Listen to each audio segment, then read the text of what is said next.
what I would call the knowledge decay.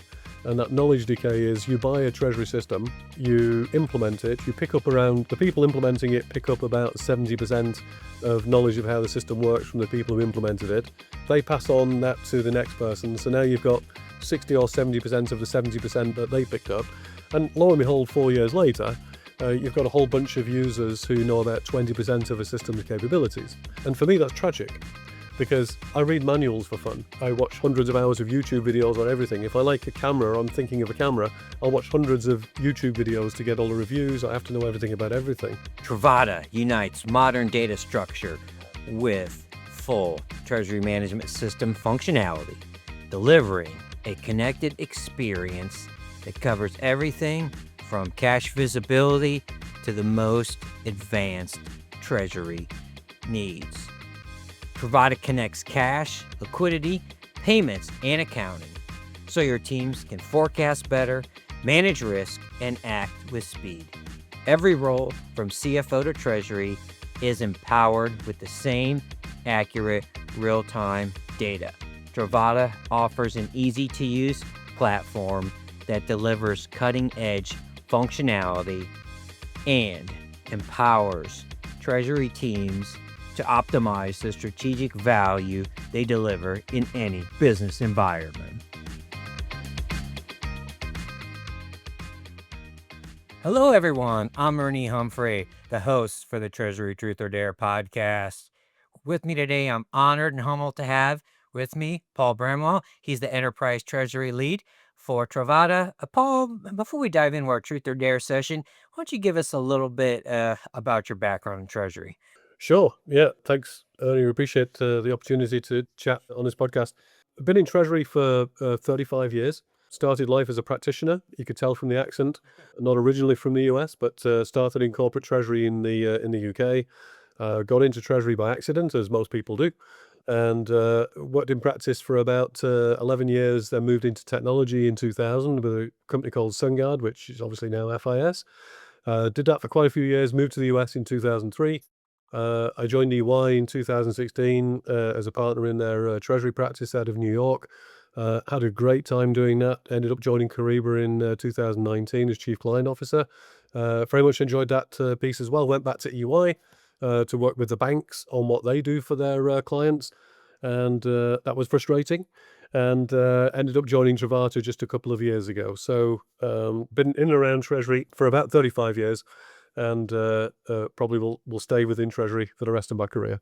Wow, thank you so much. And that's just a snapshot of why we're so honored to have Paul on our podcast. So he definitely has unique and comprehensive experience, has multiple perspectives on all sides of Treasury. So I'm looking forward to our conversation.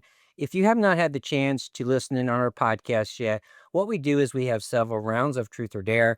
I'll ask Paul if he'd like to share with us a Treasury Truth or take a dare. And then after we have a few rounds, I'll go ahead and let Paul ask me to do a dare. And I do not know the dare that Paul is going to ask me. So who knows what's going to take place. As always, fun and exciting.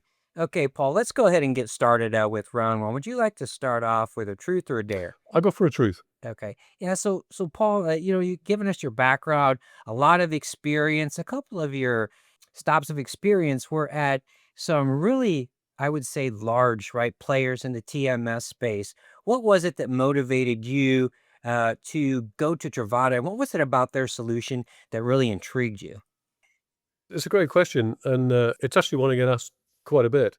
I used my first treasury system way back in 1989, 1990. It was a DOS-based system called International Treasurer. Bank of America labeled Bank from International Treasurer. And ever since then, I just kind of got fascinated with the technology side. So I'm not a technology guy in that I don't care if something is Java, .NET. I really don't care. For me, it's about the kind of the user experience that you actually get. It's there for a particular purpose. It's there to do a specific thing. And so technology is not my thing, but the use of technology is really what drives me. As you mentioned, I've been at a couple of the largest TMS vendors and very much enjoyed it. Worked in different roles from pre-sales to sales and then running the product side of the business. And it's always fascinating. So it's something Treasury has been around. There's not kind of wholesale change in the way you do debt, foreign exchange, interest rate swaps. They've been the same forever. And, so it's fairly commoditized. You've seen some concentration in the TMS market, but it's all very, very similar and very samey. And even the newest systems are a couple of decades old right now. And so when I heard of Trovata, I was living in San Diego. I bumped into Brett Turner, our CEO, and we had some great conversations. And we didn't quite agree on everything, but to his credit, he was very open-minded. And in the end, he asked me to join the company to build out the treasury management system capabilities on top of Trovata. And, fundamentally what Trovata brings to the table is this new fintech, shiny, AWS cloud native piece of software that is just super pleasing to look at, super pleasing to use, very intuitive. And that's what's missing, I think, in an awful lot of the TMS world, is that Right. intuitiveness that helps people get better use out of the technology that they've bought. And so the idea of joining Trovata and helping build that out to actually appeal to a broader audience, i.e. the TMS addressable market, really quite fascinated me. I love a challenge. And, it gave me the ability to go out, talk to a whole lot of vendors, some great personalities in the TMS market, and advance Trovata's agenda into the TMS world. So All right. Thank you very much. Absolutely fascinating. And so, one of the things that you said that really stuck out to me is that easier to use, but extremely powerful. So powerful, but you don't have to program, and the UX makes sense. So when I open Travada, I can tell a treasury person was very involved in the interface. So that's really important and speaks to me as a treasury professional. Okay, let's go ahead and go to our next round. You're gonna go for another truth, or you're gonna go for a dare with us? All right. let's go for one more truth before we Right. do the dare. Okay. Well, this kind of dovetails off our last question. You touched on it. So, can you give us a few specific areas of treasury in which you are most passionate, and also maybe alongside that, where do you think treasury professionals maybe need to be paying more attention than it seems like they do these days? I think even from my intro, it's fairly obvious Yeah. that technology is my passion. I was in corporate treasury for 11 years. I did all the usual stuff, cash management, foreign exchange. My first job in treasury at my big first major treasury opportunity was FX dealer. So I was doing all the foreign exchange for a UK company, hedging intercompany positions and external positions, etc. So absolutely loved that. Built a spreadsheet FX calculator to calculate forwards, backward swaps, all that kind of stuff. Linked it to the Reuters terminal, etc. So technology's always been my forte, and I'm fascinated by the sheer amount of value it can create for you. And that's why when I moved to SunGard in 2000, it was such a natural step for me because, helping companies understand what they can actually use technology for and doing a demo from a pre-sales perspective is almost like a mini implementation. When you see Right. light bulbs go off over people's heads that, hey, look, we could actually do this. This will be so much easier and get away from spreadsheets. And as I've been in technology for, well, the treasury tech space for quite some time, I think the thing that really stands out to me is what I would call the knowledge decay. And that knowledge decay is you buy a treasury system, you implement it, you pick up around the people implementing it, pick up about 70% of knowledge of how the system works from the people who implemented it. They pass on that to the next person. So now you've got 60 or 70% of the 70% that they picked up. And lo and behold, 4 years later, you've got a whole bunch of users who know about 20% of a system's capabilities. And for me, that's tragic because I read manuals for fun. I watch hundreds of hours of YouTube videos on everything. If I like a camera, I'm thinking of a camera, No. I'll watch hundreds of YouTube videos to get all the reviews. I have to know everything about everything. And for me, it's kind of a sad state of affairs that most companies don't invest in the kind of resources that are intrigued by the technology, that are intellectually curious, that they always want to improve. And I want to improve the way I'm using it. It should never be static, and it never should be, the worst thing to hear in Treasury is, why do you do it that way? Because we always have. That's anathema to me. And so it's something I very frustrated with, is that companies don't invest time and effort in training, in actually building out the technologies that they've got, looking at new technologies that could potentially displace and or improve or enhance. and they just stick with what they have for 5 years and then get fed up with it after 5 years because they think it doesn't work anymore, and then they go and replace it. And then you rinse and repeat. Because if you're not the kind of company that will invest in the resources that will improve the technology, you are destined to keep on repeating that every 5 years. And that's why the replacement treasury market is so buoyant, because of this lack of focus. So that's a frustration for me. I would love for companies to actually improve that and start investing to get more out of the technology they're deploying. Right. Yeah, I love that sentiment. So, really defining the ROI that you expect to have and then making sure that's taking place and looking at that. And I've seen companies I've worked with us in the past, they actually have customer success in that they track how their software is being used. Yep. So they actually reach out and say, look, you're not using this, you're not using that. And just a little bit of a dovetail on what you're talking about, people replacing. I've done a lot of research on AP automation solutions, and 40% of the companies that use one solution use more than one. You talk about lazy, right? It's like the one you have can probably do that, and so just not investing in Well, that that's is that's a key causing. point, Ernie, as well. Yeah, Yeah, that the dirty little secret in consulting and advisory yeah, was that when a client comes to you because they need a new system because the current one doesn't work, that the real answer is it probably does. right, And but you know what? You've probably already made your mind up, and fine, I'll help you find an right, alternative. right. Okay, thank you for sharing. So, are we ready to go with the dare? We're gonna go for Let's do it. another trip. Yeah, let's All do it. right, let's go for a dare. Okay. Hopefully, you're willing to share with us. Share with us one of the most embarrassing moments from your treasury career. I've had a few where it's been a long career, and I'd say one of the most peculiar and embarrassing moments actually was I had a long week of doing workshops, and at one point I was the only pre-sales resource for the high-end product from FIS. And I spent a whole week doing workshops down in California. One was a 3-day workshop, then a whole 1-day workshop, and then I had a final half-a-day workshop in DC. So I had to fly over and go for that. So packing my bag on a Sunday, and I realised I was a shirt short. So I took one of the shirts that was still in the wrapper that I had bought a few weeks earlier and stuck it in my suitcase, ready for my meetings all throughout the week.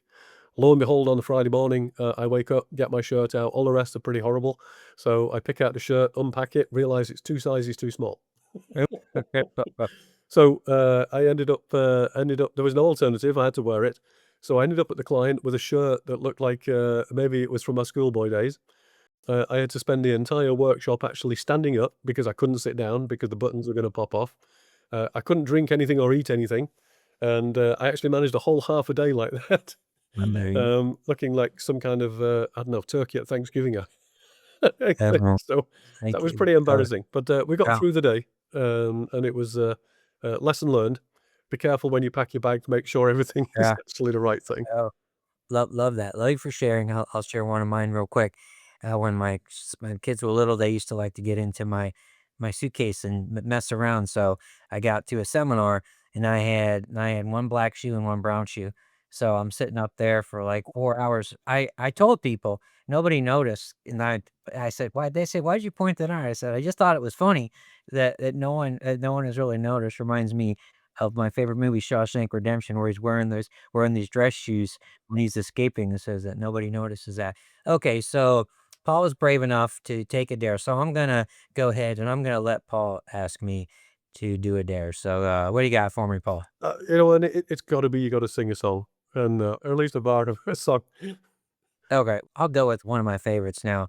The younger folks aren't gonna know this song, but here we go. Okay, so I remember all my life raining down as cold as ice, shadows of the mind. The face through a window, crying in the night. Well, that's Mandy for all of you people that aren't a little bit older like me. So You're a braver man than me, Ernie. yeah, hey, I once did go to a karaoke, and it was a horrific experience for everybody involved. yeah, it's interesting. It's really one of my hobbies. If you put a microphone in front of me, there's no telling what's gonna happen. So Fair enough.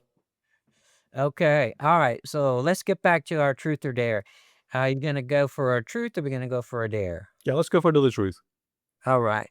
So can you I know you've had a long career.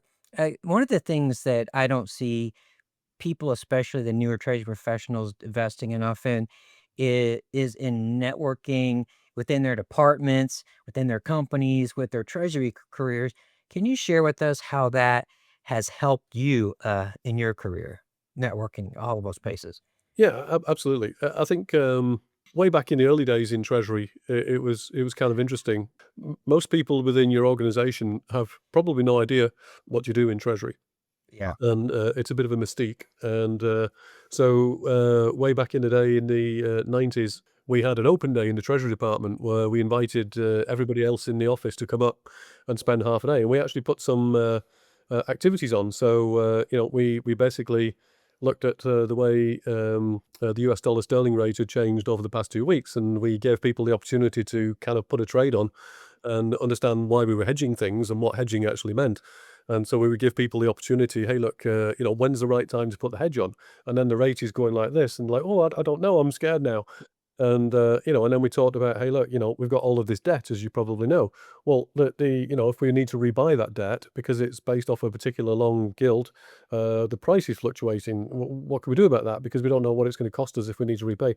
So we did lots kind of workshops like that, and that was really fascinating because it gave them a great idea, understanding of exactly what we did. Later on, working with peers and, other, kind of people at conferences and vendors and things like that, it's always great to kind of share ideas and have conversations because you never know everything.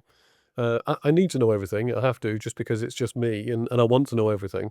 But it's great to be able to interact and find out what other people's opinions are, what they specialize in, what thoughts they've done, because there's always something new to learn, and that invariably give you some insight in things that you can maybe focus on. And because Treasury is such a small world, I think they always say 6 degrees of separation between everybody on the planet. I think in Treasury it's about half a degree of separation between people in Treasury, certainly in North America. Okay. And so you bump into the same people all the time. So it just makes sense to get to know people. AFP, I always find is fascinating. You try and walk from one end of the AFP to the other, but you're accosted at least 15 to 20 times trying to get across the exhibition floor with people that you know. And they all want to share some information.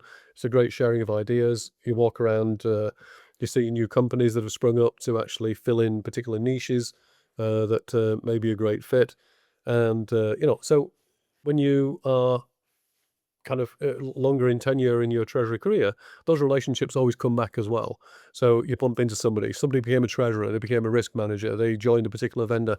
And so having that interaction that they will call you and tell you, ask your opinion, it opens up great career opportunities. It opens up an ability to actually just call people that you've met to find something out, which is not so easy to get, etc. So I think it's been incredibly useful that that half degree of separation. I think most people, if you mention the name Paul Bramwell, they've probably heard of me or met me or something else. I joined a meeting about 2 weeks ago where the person on the other end of the call says, "Oh, Paul, I remember you from 21 years ago when you came and did a presentation." And, Wow. and it's like, wow, okay, long memory. But it was really good. It's good that to kind of interact with all of these folks, build some relationships because it is a small world, and people who start in Treasury typically stay in Treasury because I think an absolutely fascinating career, and I think it becomes addictive being in Treasury. And so the people you meet now, they'll still be around probably in 5, 6, 7, 8, 9, 10 years, and it's great to build that network. Right. Love your advice on the, I would say, communicating the Treasury brand, having people up the Treasury. That's incredibly important. I'm always on my soapbox about our brand need to be reclaimed. So my recent phrase, which is already stirring up a little controversy, which is what I like to do. My phrase is finance is a part of Treasury. Treasury is not finance.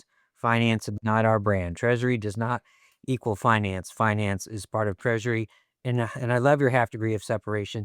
I challenge people often when I'm speaking. I ask them, do you have more than 50 LinkedIn connections? They're like, yes. Okay, anyone who's not a second degree connection of mine, I'll give you a $50 Starbucks card. And they're all, and there's, I've never lost. So you're absolutely right. Okay, so we gonna go back for one more dare before we do a truth, or are we gonna go with another truth? I'm super conservative, so let's go for a truth. Okay. Okay. All right. So our time is time is kind of winding down here. So this is a question that I'd love to ask, especially fascinated given your experience. Okay, Paul, I'm giving you 3 wishes to grant on behalf of the Treasury profession. What are they relative to Treasury? I think an easy button. I think if I could invent, or if somebody could come up with grant a wish for an easy button, that would be great. And easy could be everything, yeah. Easy could be getting better data. Easy could be better implementation of a treasury system, or better integration with a bank, better KYC process, all of those things. So an easy button would be really, really quite useful, especially around technology, etc. And I think an easy button would be great also to give to the banks. Because when you want to do KYC, everything else, why is there not an easy button in 2025? There ought to be. The second one, I think, APIs. Everybody talks about APIs and AI, and I think a broader.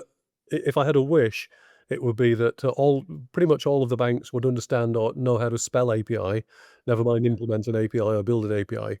Right. And if they did have those APIs, build a standard. Build a standard API. Right now, it's kind of the Wild West. I mean, that's the one thing. Swift has been around for a long time, but you know what? Everybody knows what an MT940 or a Yeah. CAM253 or a BI file is. Are they perfect? No, they're not perfect, but they're close. And whereas in the API world, every bank is different. You've got different formats, everything else, and it's a nightmare. So a standard for API connectivity, I think, across all of the financial services networks would be great.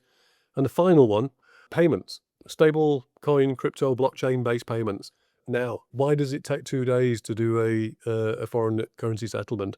Where does it go? Why can't it go? We built something at EY a few years ago. It was a proof of concept to a blockchain-based FX system where you would basically just say, okay, I'll buy that, and it was in the other account within half a second. Why? Because it was on a blockchain linked network, etc. Payments, again, like APIs, a little bit like the Wild West. There are lots of different formats, but who knows whether to use local ACH, paying packs, whatever it is. And, so I think having some kind of blockchain-based payment solution that is a global standard would be absolutely fantastic. Might not be great for Swift, but it would be great for the entire treasury industry. So those would be my wish list items, I think. Paul, and thank you so very much for being a guest. I appreciate it.